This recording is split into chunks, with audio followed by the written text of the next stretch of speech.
주의 성령이 강하게 역사하시고 운행하시고 기름 부어주시고 일하신 절정의 시간이 되게 하여 주옵소서. 땅의 시간과 하늘의 시간이 공존하게 하시고 땅의 사건이 반드시 하늘의 사건이 동시에 일어나게 하여 주옵소서. 이 세상과 하나님 나라를 앞당겨서 이 세상과 하나님 나라를 동시에 살아가게 하여 주옵소서. 이 예배 가운데 거룩한 관유를 한량없이 부어주시되 개인적인 기름 부음이 임하게 하시고 더 나아가 집단적인 기름 부음이 임하게 하여 주셔서 그때 내 무거운 짐이 어깨에 떠나고 멍에가 벗어지되 기름진 까닭에 멍에가 그의 목에서 부러지게 된다고 하신 이사야 10장 27절 말씀이 그대로 이루어질 수 있도록 축복하시고 역사하여 주옵소서. 아버지 하나님, 오늘 특별히 부활주일로 예배를 올려드립니다. 우리 예배를 하나님이 기뻐 받으시고 우리가 부활의 산 증인이 될 수 있도록 축복하시고 역사하여 주옵소서. 우리의 예배를 받아 주옵소서. 예수님의 이름으로 기도합니다. 아멘. 할렐루야. 집사님 반갑습니다.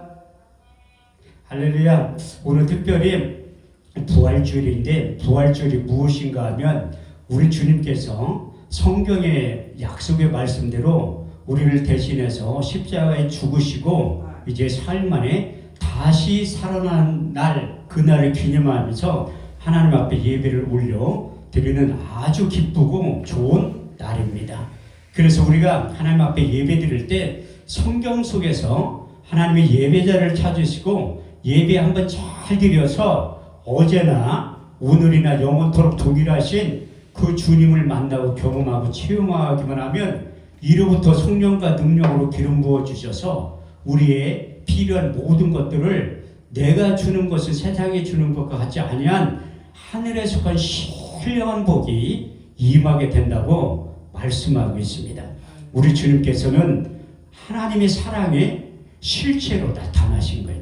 여러분들이 잘 알고 있는 요한복음 3장 16절 말씀을 보면 하나님이 세상을 이처럼 사랑하사 독생자를 주셨으니 이는 저를 믿는 자마다 멸망치 않고 영생을 얻게 하려 하심이더라.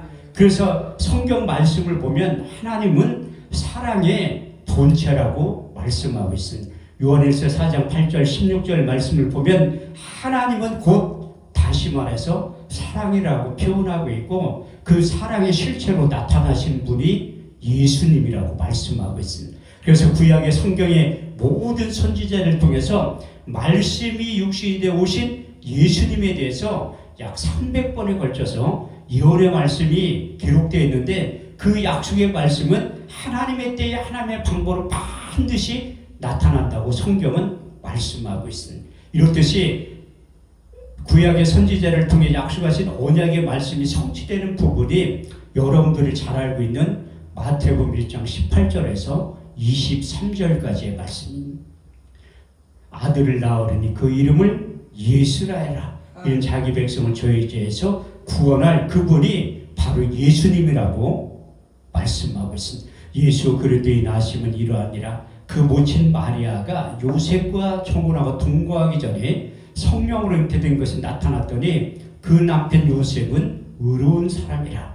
저를 드러내지 않고 가만히 끊고자 생각할 때에 주의 사자가 현몽하여 가로되 다윗의 자손 요셉아 내 아내 데려오기를 무서워 말라. 그의 잉태된 것 성령으로 된 것이라 하시니 아들을 낳으니 그 이름을 예수라 하라. 이는 자기 백성을 저희 죄에서 구원할 자이심이라. 이 모든 일에 된 것은 선지자로 하신 말씀을 오늘과 같이 이루려 하심이니라. 볼지어다 처녀가 잉태하여 아들을 낳을 것이요 그 이름을 임마누엘이라 하셨으니 이를 번역한즉 하나님이 우리와 함께 하셨느니라. 예수 자기 백성을 저희 죄에서 구원할 그분이 우리에게 오셨다고 말씀하고 있습니다. 그래서 아담의 범죄로 말미암아 로마서 5장 12절 말씀에 보면 한 사람으로 말미암아 죄가 세상에 들어오고 그 죄로 말미암아 사망이 찾아왔나니 모든 사람이 죄를 범하였으므로 사망에 이르게 되었다고 말씀하고 있습니다. 그래서 인간들의 죄를 해결하기 위해서 말씀이 육신이 되어 이 땅에 나타나셨는데 우리가 2000년 전에 예수님이 출생했을 때 나사렛이나 예루살렘이나 갈릴리 지역에 있으면 우리가 육신의 눈으로 우리 주님을 볼 수가 있었잖아요. 그런데 그런 거 한시적이고 우리 주님께서 공생의 사역을 다 마치기 직전에 제자들을 불러놓고 이런 말씀을 하십니다. 내가 실상을 말하노니 내가 떠나가는 것이 너에게 유익이라. 가면 내가 보혜사를 보내리니 그가 와서 죄에 대하여 의에 대하여 심판에 대하여 이 세상을 책망하시리라. 죄에 대하면 내가 너희를 믿지 아니하며 의에 대하면 내가 아버지께로 와서 너희가 나를 다시 보지 못하며 심판에 대하라면 이 세상 임금이 심판을 받게 되었다고 말씀하고 있습니다. 요한복음 14장 26절 말씀을 보더라도 보혜사 곧 아버지께로부터 너희에게 보내실 성령 그가 너희가 모든 것을 가르치시고 내가 말한 모든 것을 생각나게 하실 것이라. 그래서 보혜사 진리의 성령이 오시야지만 2000년 전에 예수 그리스도가 하신 말씀이 생각이 나고 그분에 대해서 자세히 가르쳐 주신다고 말씀하고 있습니다. 우리가 직접 예수님 눈앞에서 우리가 예수를 주로 신하는 것이 아니라고 말씀하고 있습니다. 그 예수의 이름 때문에 우리가 하나님의 자녀가 되었고 영원한 생명을 얻는 그 구원에 이르는 길이 우리 앞에 펼쳐졌다고 말씀하고 있습니다. 그래서 우리 주님께서 생전에 제자들을 이끌고 가이사랴 빌보 지방에 데리고 이제 소풍을 가신 거예요. 그 이스라엘 지역에는 이게 빌보 지역이 두 군데 있어요. 마태복음 16장에 나오는 가이사랴 빌립보 지역이 있고 이제 남쪽에 보면 또 빌립보라는 지역이 있는데 항구 도시가 있어요. 그래도 지금 마태복음 16장에는 제자들이 이끌고 그 가이사랴 빌립보 지방에 가서 제자들에게 이런 질문을 던진 거예요. 사람들이 인자를 누구를 아느냐? 그때 더러는 세례 요한, 예레미야, 엘리야 선지자 중에 하나이다. 왜 그 당시에 유대인들이 하나님의 백성 말고도 많은 사람들이 우리 주님께서 예레미야, 엘리야, 세례 요한처럼 많은 이적과 기적을 행하셨다고 말씀하고 있습니다. 우리 주님께서 하셨던 3대 사역이 가르치고 고치시고 전파하셨다고 말씀하고 있는데 마태복음 4장 23절 24절 말씀을 보면 예수께서 온 갈릴리 두루 다니사 저의 해당에서 천국 복음을 전파할세 백성 중에 모든 병과 모든 약한 것 고치셨으니 그의 소문이 온 수라에 퍼진지라. 백성들의 모든 앓는 자 곧 각색병과 고통에 걸린 자 귀신 들린 자 중풍병자를 데려오니 거기서 다 고치셨다고 말씀하고 있습니다. 이렇듯이 우리 주님께서 모든 병과 모든 약한 것을 고치시고 더러운 귀신을 쫓아내셨다고 말씀하고 있어요. 그래서 구약에 있는 유명한 예레미야, 엘리야 선지자 하나라고 착각하게 만든 거예요. 그렇지만 예수님은 하나님의 아들 그리스도라고 성경은 말씀하고 있습니다. 그때 제자들에게 그러면 너희는 나를 누구를 아냐? 직접적으로 질문을 던졌을 때 그 제자들 중에서 베드로가 이런 답변을 하는 거예요. 주는 그리스도시요 살아계신 하나님의 아들입니다. 정확하게 신앙 고백을 할 때 우리 주님께서 바요나 시므라 내가 복이 있도다. 이를 알게 하니는 내 혈육이 아니라 하늘에 계신 내 아버지라고 말씀하거든요. 우리가 21세기를 살아가는 우리들에게 예수를 주로 시인하는 게 쉬운 것 같지만 어렵다고 성경은 말씀하고 있습니다. 그래서 사도 바울도 로마서 10장 9절에 10절 말씀을 통해서 내가 만일 내 입으로 예수를 주로 시인하며 하나님께 죽은 자 가운데 살리신 것을 내 마음에 믿으면 구원을 얻으리니 사람이 마음으로 믿어 의에 이르고 입으로 시인하여 구원을 얻게 된다고 말씀하고 있어요. 그래서 그 당시에 우리 주님께서 승천하신 다음에 예수 그리스도의 이름을 우리에게 주시고 그 이름을 믿기만 하면 영접하기만 하면 우리의 신분이 변하여 하나님의 자녀가 되는 권세를 우리에게 주셨다고 말씀하고 있습니다. 여러분들이 잘 알고 있는 요한복음 1장 12절에 13절 말씀을 보면 영접하는 자, 그 이름을 믿는 자들에게는 하나님의 자녀가 되는 권세를 주셨으니 이는 혈통으로 일구나 사람의 뜻으로 난 것이요 아니요 다시 하나님께부터 태어난 자들이라고 말씀하고 있습니다. 다시 말해서 중생 거듭남이 예수 그리스도의 이름을 믿음을 통해서 우리가 거듭나게 된다고 성경은 말씀하고 있습니다. 덧붙여서 경고의 말씀도 하셨는데 사도행전 4장 12절 말씀을 보면 다른 데서는 구원을 얻을 수 없나니 천하 인간에게 구원을 얻을 만한 이름을 우리에게 주신 일이 없다고 성경은 말씀하고 있습니다. 그리고 사도 바울도 복음을 전파하고 전도를 하면 할수록 에베소 2장 8절의 9절 말씀은 너희가 그 은혜를 인하여 믿음으로 말미암아 구원을 얻었나니 이것이 너에게서 난 것이 아니요 하나님의 선물이라. 이것은 행에 난 것이 아니니 누구든지 자랑치 못하게 하려 하십니다. 그래서 예수 그리스도의 이름의 비밀 안에 모든 것이 감춰져 있다고 성경은 말씀하고 있습니다. 사도 바울은 골로새 2장 2절에 3절 말씀을 통해서 하나님의 비밀인 예수 그리스도, 그 안에는 지혜와 지식과 총명과 모든 감추어진 보화가 담겨져 있다고 말씀하고 있습니다. 우리 제자들의 신앙 고백을 시킨 다음에 저와 여러분들도 정확하게 신앙 고백을 했기 때문에 이 자리에 앉아 있는 것이고 하나님의 자녀가 된 다음에 우리 주님께서 자기의 원하는 자들을 제자로 부르신 거예요. 그래도 저도 우리 주님께서 고등학교 3학년 때 저를 주님의 제자로 부르신 거예요. 왜냐하면 하나님의 일을 전적으로 하기 위해서 하나님의 자녀에서 주님의 제자로 부르고 지금 더 나아가 성령 하나님께 저를 부르시고 성령의 사도까지 이르게 만드신 거예요. 그래서 그 다 절차가 있는데 우리 집사님도 자연으로 살다가 우리 주님께 인생 가운데 찾아오신 거예요. 그래서 누구든지 전도자의 역할을 통해서 복음을 듣게 만드는 거예요. 고린도서 1장 21절 말씀을 보면 전도에 미련한 것이로 하나님은 구원받은 자들을 기뻐하신다고 말씀하고 있습니다. 제가 몇 번 간증했지만 저는 고등학교 2학년 때 1년 선배의 전도를 통해서 그의 발을 디디게 된 거예요. 근데 그 전도하는 방법도 내가 두드러 맞을 겜이 끌려가는 곳이 교회라는 거예요. 그 하나님의 전도에 미련한 것, 어떤 수단과 방법, 우리의 상식으로 도저히 납득되지 않는다 할지라도 하나님은 그것을 통해서 구원에 이르는 십자가의 길로 인도하신다고 말씀하고 있습니다. 그런데 제자들이 정확하게 신앙 고백을 한 다음에 우리 주님께서 큰 상을 주신 거예요. 바요나 시몬아 내가 복이 있도다. 이를 알겠는데 혈육이 아니요 하늘에 계신 내 아버지라. 내가 내게 천국 열쇠를 주리니 땅에서 매면 하늘에서도 매일 것이요 땅에서 불면 하늘에서 불리라. 내 반석 위에 교회를 세우리니 음배의 권세가 이기지 못하게 될 것이라. 참 신기한 게 뭐냐면 우리 인간의 사고와 이성을 보면 우리 주님께서 교회를 세우시면 금방 수천 개 수만 개 쏠 것 같은데 우리 주님께서는 교회가 내 반석 위에 믿음의 교회가 세워질 것이다 예언만 하시고 그 믿음으로 받아들인 그 사도들을 통해서 교회가 세워지기 시작한 거예요. 우리 주님의 빛감으로. 근데 우리 주님께서 신앙 고백을 하게 난 다음에 십자가 사건에 대해서 마태복음 16장 21절에서 24절 말씀이 정확하게 기록되어 있습니다.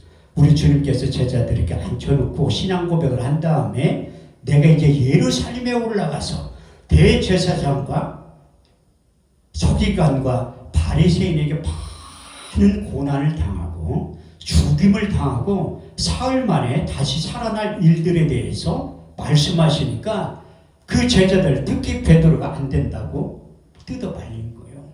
근데 구약 성경에 보면 우리 주님께서 말씀이 육신의 이 땅에 오셨다가 성경대로 고난을 당하시고 죽임을 당하시고 사흘 만에 다시 부활할 것에 대해서 예언의 말씀을 하고 있는 거예요. 그래서 시편 89편 34절 말씀을 보면 내 언약을 파하지 아니하고 내 입술을 낸 것도 변치 아니하리라. 왜냐하면 우리 주님께서 십자가에 죽으셔야지만 우리가 영원히 살 수 있기 때문에 하나님의 사랑으로 확증하게 나타나신 거예요.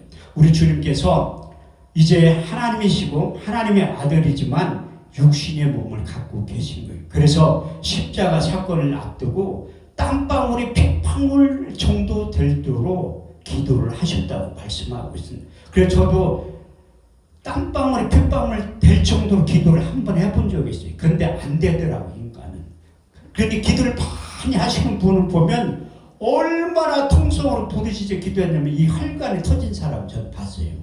얼마나 목이 터져라 그렇게 기도했으면 눈, 시신경, 혈관이 터진 사람이 내가 본 적이 있는데, 그런데 우리 주님께서 땀방울이 핏방울 정도로 간절하게 기도를 하는 사람들 보기 드물다고 말씀하고 있어요. 그런데 우리 주님께서 왜 그 십자가 사건, 그 육체의 고통 가운데 벗어나기 위해서 제자들이 이끌고 베드로와 요한을 보내서 눈에 볼 정도로 돌 하나 떨어진 거리. 지금 보면 성경대로 표는 몇 미터라고 써있지 않지만 예수님이 아무리 힘이 세다 할지라도 야구선수처럼 뭐 몇백 미터를 못 던졌어요. 그래서 한 50m에서 100m 사이에서 떨어져서 기도를 하셨다는 거예요. 그런데 우리 주님께서는 한 번도 제자들에게 나를 위해서 기도해달라고 중보기도 요청을 한 적이 없어요. 그때 처음으로 기도부터 한 거예요. 제자들에게 나를 위해서 기도해달라고. 그리고 우리 주님께서 제자들이 눈이 볼 수 있는 고리에 떨어져 땀방울이 핏방울 정도 되도록 기도를 하시고 나서 제자들이 오니까 졸고 있는 거야. 왜? 그만큼 기도하는 게 어렵고 힘들다는 게. 저는 다른 데에 대해서 설교를 좀 할 수 있는데 기도에 대한 설교는 자신 있게 못해요. 왜냐하면 기도는 이론이 아니에요. 기도는 무릎으로 배워가고 무릎으로 깨닫는 거지. 기도에 대해서 창하게 설교하는 목사님 치고 기도 많이 하는 목사님들 한 번도 본 적이 없어. 그렇듯이 기도는 야고보처럼 낙타 무릎이 될 때 기도의 어른을 깨닫게 된다고 성경은 말씀하고 있습니다. 제가 생물교회 담임 목사님을 좋게 보는 이유가 무엇인가 하면 기도를 많이 한다는 거야. 그것을 내가 어떻게 하냐면 기도 소리가 들리잖아. 무슨 저렇게 기도할 제목이 많아서 그렇게 기도를 밤새도록 할까. 그런데 기도 많이 하는 분들은 기도의 영적인 유익을 알기 때문에 그런 거예요. 기도를 통해서 하늘의 것을 끌어다 쓸 수 있는 능력이 임한 거예요. 왜냐하면 베드로에게 정확한 신앙 고백할 때 천국 열쇠를 받았죠. 저는 천국 열쇠를 여러 가지로 표현할 수 있지만 하늘의 것을 끌어다 수 있는 기도의 축복의 통로라고 생각을 하는 거예요. 그래서 저도 육신의 한계에 부딪혔을 때는 기도를 할 수밖에 없다는 거예요. 제가 작년에 여기에서 예배자회를 했을 때 눈은 안 보인다. 하나님, 나는 언제 눈을 볼 수 있을까요? 하나님 나 좀 살려주세요. 내 눈을 열어서 보게 해주세요. 그렇게 3개월 넘게 기도를 한 적이 있습니다. 근데 하나님은 우리의 기도를 반드시 들어 응답하신다. 너희 말이 내 귀에 들린 대로 행해 주시면 약속하신 말씀이 누구에게나 이루어지는 거예요. 왜냐하면 그게 하나님의 언약 약속이기 때문에요. 에스겔 36장 37절 말씀을 보면 그래도 이스라엘 족속이 이렇게 이루어지기를 내게 구하여야 할지니라. 구하지 않으면 안 준다는 게, 구하여도 너희 말이 내 귀에 들리는 것만큼만 주신다는 게. 그런데 구하여도 주지 않을 때는 정욕으로 쓰려고 잘못 구하기 때문에 안 준다는 거예요. 그래서 그것을 우리가 정욕으로 쓰려고 구하는 것을 응답받으면 그게 화의 지름길, 멸망의 지름길이기 때문에 안 주는 것도 응답이에요. 그래서 하나님 앞에 부지런히 구할 때 우리가 하나님의 뜻을 발견하게 된다는 거예요. 그래서 두 번째 우리 주님께서 나를 위해서 기도해달라. 또 가서 땀방울 핏방울일 정도 되도록 기도하고 오신다는 채트를 보니까 왜 이렇게 또 졸고 있는 거예요. 그만큼 기도는 영적인 세계, 사단들과의 싸움이기 때문에 졸게 만드는 거예요. 많은 분들이 이제 기도를 열심히 한다고 하지만 이 영적인 싸움이라 졸게 되는 이유가 바로 거기 있는 거예요. 그만큼 힘들고 어려운 게 기도라는 거예요. 그래서 세 번째 우리 주님께서 기도할 때 우리 주님께서 기도의 내용이 별게 아니야.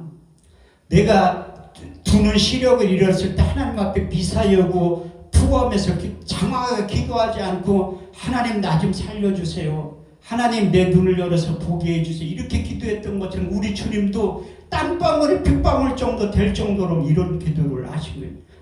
이 십자가의 자연을 내게서 지나게 하옵소서. 내 온대로 마옵시고 아버지의 온대로 하옵소서. 그 십자가의 고통이 우리 주님께서 육신의 몸을 입고 계셨기 때문에 그 잔을 내게서 지나가게 해달라고 기도하시고, 그렇지만 하나님은 침묵이야.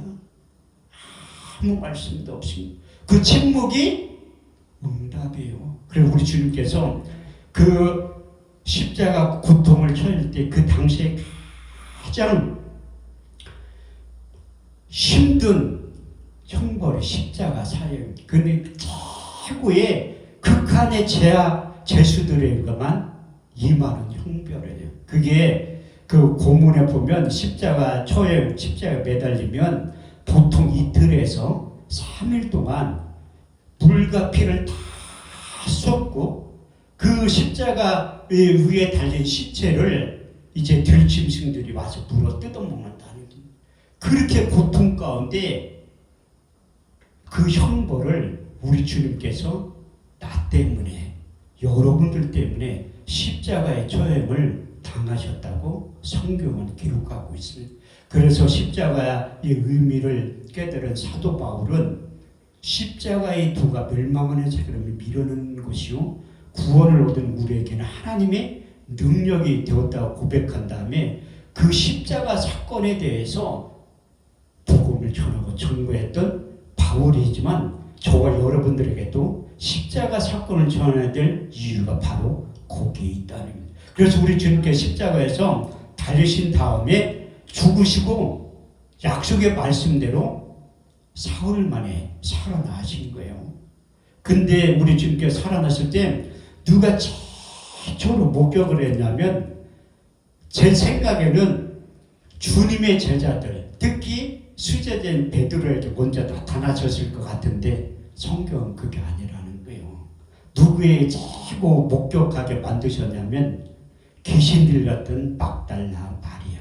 세상의 눈으로는 가장 초라하고 연약한 한 여인에게 우리 주님께서 부활하셔서 처음으로 막달라 마리아에게 나타나셨더니, 막달라 마리아는 또 다른 여인들처럼 우리 주님께서 십자가 처형을 당할 때도 옆에 있었다는 거예요. 장사 지낼 때도 옆에 있었고 부활할 때도 가까이 있었다는 거예요. 그래서 잠언 8장 17절 말씀을 보면 나를 사랑하는 자들 나의 사랑을 입으며 나를 간절히 찾는 자가 나를 만나게 될 것이라. 그 당시에 유대인들의 장례 풍습은 이제 동굴을 만들어가지고 그 안에 시체를 넣어놓는 거예요.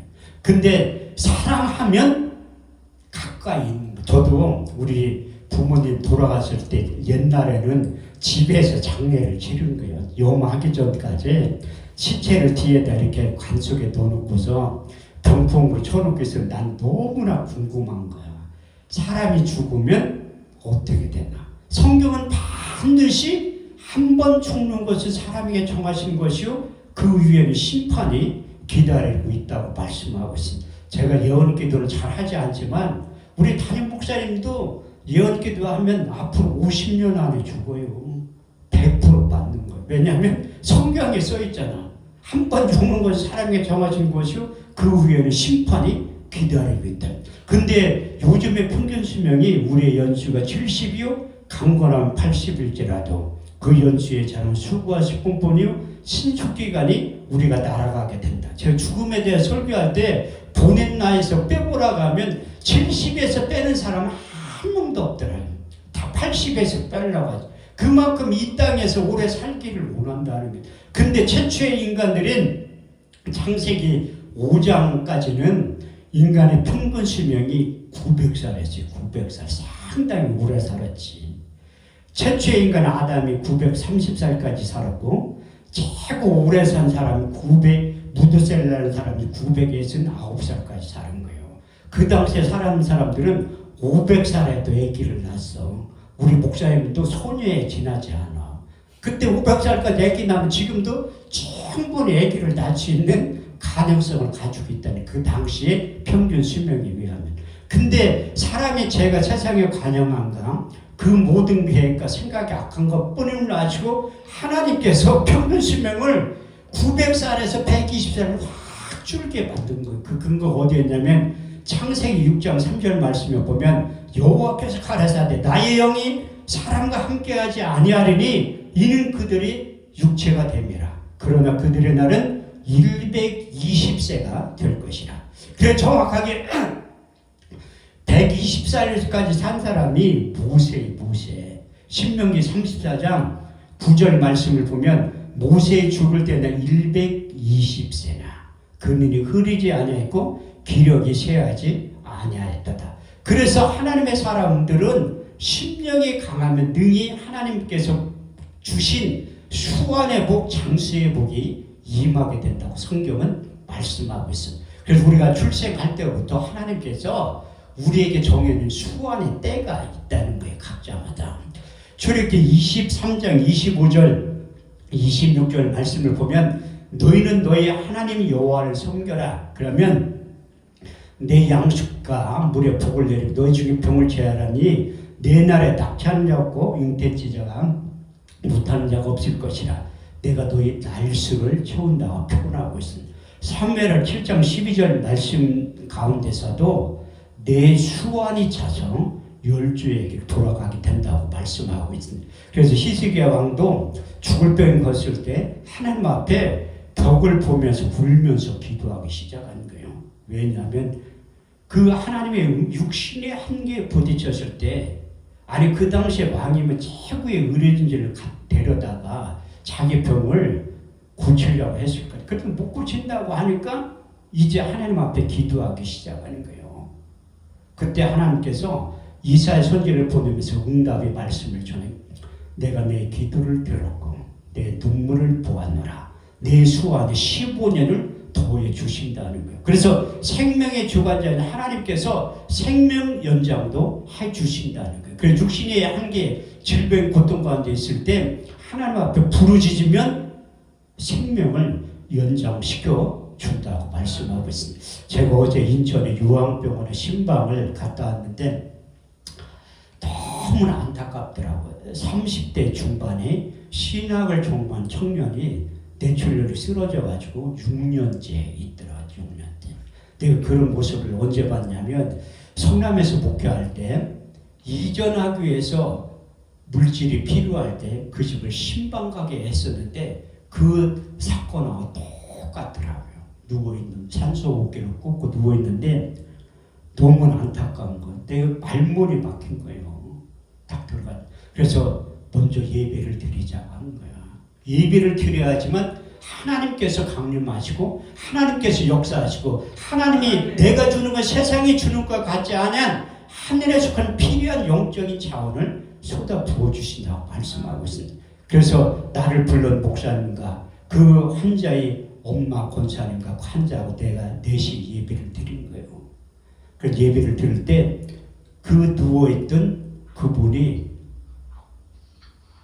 듣는 것 같은 생각이 들더래요. 그 이성은 마비나 육체는 그렇게 고통 가운데 있어도 내 영은 살아있는 거예요. 그래서 말씀을 전하고 증거하는 이유가 바로 거기에 있습니다. 그러므로 들으면 믿음에서 나며 그 들음은 그리스도의 말씀으로 말미암느니라. 다시 말해서 하나님의 약속의 말씀이 약의 역할을 한다는 거예요. 잠언 4장 20절에 22절 말씀을 보면 내 아들아 내 말에 주의하며 내가 이르는 것에 내 귀를 기울여라. 너는 그것을 내 눈에서 떠나지 말며 내 마음속에 지켜라. 그것을 얻는 자의 생명이 되며 온 육체의 건강이 됨이니라. 건강이라는 히브리 원문에 보면 약이라는 거야. 다시 말해 10편 119편 50절 말씀을 보면 그 말씀이 내게 곤란 중에 이루라. 주의 말씀이 나를 살리셨습니다. 10편 107편 19절에서 21절 말씀을 보면 저가 근심 중에 여호와께 부르짖으매 그 고통 가운데 구원하시되 저가 그 말씀을 보내 죄를 고치사 이경에서 건져 내시는도다. 주의 인자하심과 인생에 행하신 기이한 일들을 인하여 주를 찬송하게 될 것이라. 그래서 30분 동안 예배를 마치고 난 다음에 그 환자에게 손을 얹고 기도하기 시작한 거예요. 저는 환자들에게 기도할 때 절대적인 믿음을 가지고 선포를 해요. 이사야 55장 10절에서 12절 말씀에 근거해서 비와 눈이 하늘에서 내려 다시 그리를 가지 않고 토지를 적셔 싹이 나게 하며 열매를 맺게 하여 파종하는 자에게 종자를 주며 먹는 자에게 양식을 줌과 같이 내 입에서 나가는 말도 헛되이 내게로 돌아오지 아니하며 나의 뜻을 이루며 나의 명하에 보내들의 형통하리라. 그 환자가 6년 동안 누워있으면 거의 대부분이 포기를 해요. 그렇지만 육신의 때가 7, 80년이기 때문에 하나님께서 그 아들을 일으킨다는 믿음을 가지고 기도를 하기 시작한 거예요. 그때 그 환자가 눈도 뜨지 못한 눈을 뜨고 동공이 왔다. 내 말 들려 하니까 이렇게 하더라고요. 나는 그것을 보고 반드시 보고자한테 얘기를 한 거예요. 반드시 이 아들을 일으켜 세울 것이다. 권사님의 믿음을 통해서 이 아들이 일어날 테니까 6년 동안 힘들고 어려웠지만 조금만 견디시고 기도하면 반드시 이 아들이 일어나게 돼서 그 신학까지 졸업하고 유학 가기 직전에 쓰러져서 그렇게 됐으면 하나님이 반드시 세워서 내가 소경에서 벗어나서 이 간증을 하듯이 이 아들이 일어나서 반드시 내가 뇌출혈 쓰러진 6년 동안 누워있다가 일어나서 주의 이름에 전하는 귀중한 주의 종을 쓰게 될 것이라고 그 부자 엄마 권사님 안수할 때 이 말씀을 준 거예요. 이사야 61장 1절에 3절 주 여호와의 신이 내게 임하셨으니 이는 여호와께서 내게 기름을 부으사 가난한 자에게 아름다운 소식을 전하게 하셨느니라. 나를 보내서 마음이 상한 자를 고치며 포로된 자의 자유를 갇힌 자에게 누임을 전파하며 여호와의 은혜의 회와 우리 하나님의 신원의 날을 전파하되 무릇 시온에 슬퍼한 자 화관을 주어 그 죄를 대신하며 희락의 기름으로 그 슬픔을 대신하며 찬송 옷으로 그 근심을 대신하시고 그들로 의인하며 곧 여호와께 심으신 바 그 영광을 나타낼 자라 일컬음을 얻게 하려 하셨느니라. 이 아들이 일어나서 우리 주님께서 하셨던 3대의 사역 가르치고 고치시고 전파하셨던 그 일을 이 아들을 통해 하게 될 것이다. 그래서 제가 마지막으로 그 권사님에게 로마서 14장 로마서 4장 18절 말씀을 준 거예요. 하나님은 죽은 자를 살리시며 없는 것을 있게 하시는 하나님이시라. 그래서 그 말씀을 붙잡고 기도할 때 반드시 일어난다고 그렇게 복음을 전하고 저는 환자들을 위해서 기도할 때 오늘 저녁에 죽어도 죽는다는 소리 안 해요. 그게 목사의 믿음이고 하나님의 인정하고 하나님의 일하심을 기대하고 역사를 기대한다면 절대로 못 고친다, 죽는다. 그건 부정적인 말은 그만하기 때문에 하는 거예요. 나는 단지 기도할 뿐이시고 생사학을 주관하신 분은 하나님이기 때문에 하나님의 영역은 하나님이 하실 일이고 목사를 살 일은 목사가 할 일만 하는 거예요. 그래서 부호자에게 이루의 말을 전했는데 그분이 그렇게 울다가 얼굴이 굉장히 좋아지더라. 반드시 하나님께서 살릴 거라고 그 말씀을 하니까 그래서 제가 사진도 찍고 왔어요. 기도하려고. 내가 뭐 그분 초면인데 내가 그분을 위해서 기도할 이유가 뭐